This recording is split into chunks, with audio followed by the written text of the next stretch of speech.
Hi everyone, we're here to see our construction progress. This is the 21-unit residential rentals building that we started back in September of last year. Currently we are on the 4th floor doing superstructure. We think that we will finish superstructure in late January and we will start interior working, but this is how it looks right now after 4 months of superstructure work. This is the main entrance of the building. We kept our shoring in here because we are trying to build as fast as we can. So we concentrate on the construction on the last floor and we will reshore it later on.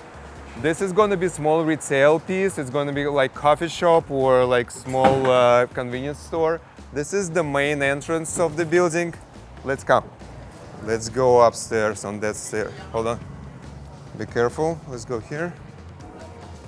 Large windows, more lights to the already small apartments, but they're gonna be very light and like fresh. This is the last floor of a 4-story building. We poured this slab literally 3 days ago. We already started to build this masonry walls, and the walls are going to be finished like in 2-3 days. And we think that we will pour the last roof slab in 2 weeks. And like, as I said, end of January, it's going to be, the superstructure is going to be done and everyone is going to be concentrated on the interior work. Let me show you where we are in terms of the neighborhood.